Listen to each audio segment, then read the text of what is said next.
σημαίνει πολλά. Το μεγάλο κομμάτι των σημερινών νομαρχιών που καταργούνται παραμένει στην περιφερειακή αυτοδιοίκηση. Ένα επίσης μεγάλο κομμάτι της σημερινής και ορισμένης περιφέρειας με τις αρμοδιότητές του παραμένει στην σημερινή, στην αυριανή αιρετή περιφέρεια, η οποία θα έχει πάρα πολλές αρμοδιότητες. Βεβαίως δεν θα έχει πόρους.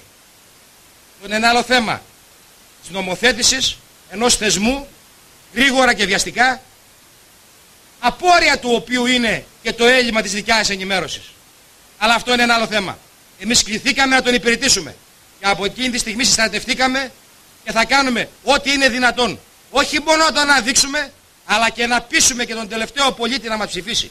Γιατί πιστεύουμε ότι είμαστε ικανοί, άξιοι, σε αντίθεση με τους απέναντί μας, οι οποίοι δεν έχουν δείξει ακόμα τίποτα. Θα εισπερίσω με ιδιαίτερη χαρά να χαιρετήσω την παρουσία του Υπουργού μας, του Γιώργου του Καλατζή, απόψε εδώ μαζί μας, ο οποίος μας τιμά με την παρουσία του, όπως επίσης και των φίλων υποψηφίων δημοτικών συμβούλων της περιοχής, όλων εσάς που μας τιμάτε με την παρουσία σας. Από εκεί και πέρα, το δεύτερο που κάναμε βγαίνοντας κοντά σας ήταν να σας πλησιάσουμε με ένα ψηφοδέλτιο τέτοιο που να ανταποκρίνεται και στις δικές σας επιθυμίες αλλά και στις ανάγκες που έχει σήμερα η κοινωνία. Δεν θέλει η κοινωνία σήμερα αυτούς που πάνε να ξανακυνηγήσουν καρέκλες. Δεν θέλει τους ίδιους και τους ίδιους. Θέλει άνθρωπους νέους, άφθαρτους, αλλά ανθρώπους οι οποίοι να έχουν εμπειρία, να έχουν στον επαγγελματικό το στίβο επιδείξει αξίες, να έχουν δείξει στο σπίτι τους ότι είναι ικανοί. Γιατί, φίλοι μου, αν στο σπίτι σου δεν είσαι ικανός να κάνεις κουμάντο, πώς θα κάνεις κουμάντο έξω στα κοινά που θα κληθείς να υπηρετήσεις? Βεβαίως παντρέψαμε με τους νέους και τους παλιούς. Γιατί βεβαίως χρειάζεται και η εμπειρία πολλών στελεχών. Αλλά κυρίως η ανανέωση. Και αυτό που θέλει σήμερα ο κόσμος, η αλλαγή της τροφής στην πολιτική και τους πολιτικούς, είναι ένα στοιχείο το οποίο απεριόριστα αναδεικνύει το ψηφοδέλτιό μας.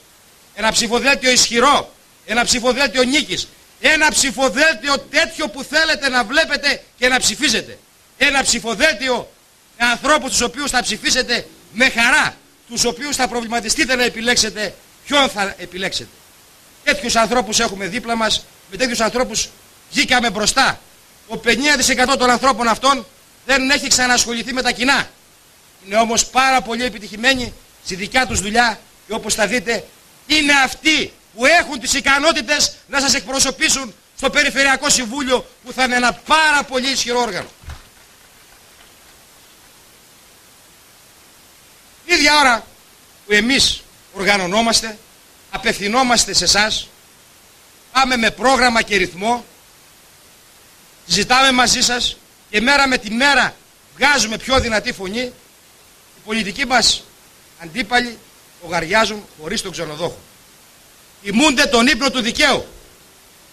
Επαναπαύονται στα εκλογικά αποτελέσματα του περασμένου Οκτώβρη με μαθηματικούς υπολογισμούς και κάλπικες αναγωγές. Βγάζουν από τα κατευθυνόμενα μέσα της Αθήνας το αποτέλεσμα ότι άκουσαν αυτή η περιφέρεια έχει χαθεί. Μια που τους κούραγε. Δεν υπάρχει ούτε μία επίσημη δημοσκόπηση, ούτε καν ένδειξη ότι στην περιφέρεια Ανατολικής Μακεδονίας και Θράκης υπάρχει τέτοιο ενδεχόμενο. Είναι πέρα για πέρα ψέμα. Δυναμική η οποία έχει αναπτυχθεί και από εμάς, αλλά και το μήνυμα το δικό σας, το μήνυμα της σκληρής καθημερινότητας, το μήνυμα του κοψίματος των συντάξεων, το μήνυμα του κλεισίματος των μαγαζιών, το μήνυμα της μαύρης και γκρίζας πραγματικότητας διωγγώνεται μέρα με τη μέρα.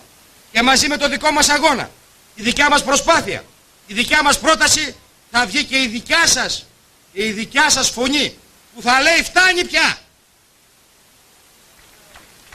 Που θα λέει ότι από τις 7 του Νοέμβρη θα πρέπει εκεί κάτω στην Αθήνα να πάρουν το μήνυμα. Το μήνυμα αυτό θα είναι τουλάχιστον σε πρώτη φάση της αλλαγής της πορείας και όχι των νέων μέτρων. Και αυτό το μήνυμα ο καθένας το αντιλαμβάνεται. Τι έγινε, λέει, στην Καβάλα, μπορεί να μην πάμε τόσο καλά, εντάξει, και δεν μας παίρνει τόσο, ο Μπαλίκας και η ομάδα του, αλλά παραπέρα θα παίξουμε καλά. Θα ρεφάρουμε, λέει, από Ροδόπη, από την Ξάνθη, είναι και η μειονότητα εκεί. Τέτοια όνειρα κάνουν. Όταν δεν μπορείς να βασιστείς στις δυνάμεις σου, ψάχνεις δεκανίκια απ' αλλού. Όχι μόνο αυτό, ότι να τους βοηθήσουν άλλοι. Οι ίδιοι ψάχνουν να κρυφτούν για να μην φανούν μπροστά μας. Έλα όμως, ούτε στη Ροδόπη ούτε στην Ξάνθη συμβαίνει το ίδιο. Οι μειονότητες σήμερα ούτε καθοδηγούνται ούτε χειραγωγούνται. Η ψήφος των πολιτών διεκδικείται. Για να πάρεις την ψήφο σήμερα πρέπει να πείσεις, πρέπει να δώσεις μάχη. Και είτε είσαι μειονότητα είτε δεν είσαι, το καλάθι της οικοκυράς βαραίνει το ίδιο. Είναι τα ίδια προβλήματα των ανθρώπων αν είναι ή αν δεν είναι μειονότητα. Ούτε χειραγωγούνται ούτε καθοδηγούνται. Το μήνυμα αυτό το έχουμε και πλανώνται πλάνοι νυχτρά όποιοι νομίζουν ότι θα χειραγωγήσουν τη μειονότητα. Ίδια ώρα επίσης ο υποψήφιος συνάδελφός μου αντιπεριφερειάρχης της απέναντι πλευράς της Ροδόπης ονειρεύεται τον ηγεμονικό ρόλο της Κομοτηνής στο νέο θεσμό. Έχουμε μπουχτίσει πια από το κομοτηνέικο λόμπι και τον ηγεμονικό ρόλο της Κομοτηνής. Η νέα μας πολιτική, την οποία χαράξαμε με τον αρχηγό μας, τον Γιώργο τον Παυλίδη, δεν υπάρχουν ηγεμόνες και πληβοί. Δεν υπάρχουν ψηλά και χαμηλά. Είμαστε όλοι ίδιοι. Είμαστε υπέρ μιας περιφερειακής ανάπτυξης ισόρροπης σε όλους τους νομούς, που θα προάγει τα θετικά χαρακτηριστικά και θα τα αναδεικνύει του κάθε νομού. Και τα αρνητικά ή τα λιγότερο θετικά θα τα στηρίζει ούτως ώστε να ανεβαίνουν. Όλοι μαζί σε μια περιφέρεια με ομόρυθμη ανάπτυξη. Όχι με ηγεμονικό ρόλο κάποιον. Αυτά τα μοντέλα έχουν καταρρεύσει. Αυτή είναι η πολιτική που νομίζουν ότι θα επιβάλλουν αυτοί που την έχουν επιβάλει μέχρι τώρα. Ο αρχηγός τους, οι υπόλοιποι, είναι καταδικαστέα από την Καβάλα και θα το βρουν μπροστά στην κάλπη. Αν λοιπόν με τέτοιου είδους πολιτικές ψάχνουν βοήθεια από την Κομοτηνή, είναι πολύ χαμένοι. Και από την Ξάνθη είναι γνωστό ότι πριν 3 μέρες που με τα βίας κλείσαν ψηφοδέλτιο, 3 μειονοτικοί επιφανείς του συνδυασμού τους έφυγαν τελευταία στιγμή σε κατάσταση πανικού και ψάχναν μέχρι τα ξημερώματα να τους αναπληρώσουν με άλλους γάμα διαλογής. Και εδώ στην Καβάλα μας είπαν ότι την υπερπροσφορά έχουν πάρα πολλούς και συνοστισμό ψηφοδέλτιό τους. Τρομάξαν να το κλείσουν.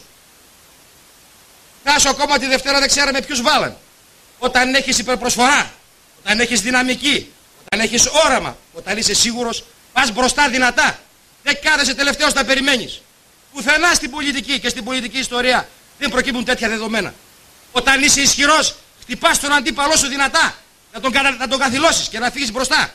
Αυτή είναι η κανόνες του παιχνιδιού. Αυτά είναι για μικρά παιδιά. Δεν πείθουν ούτε το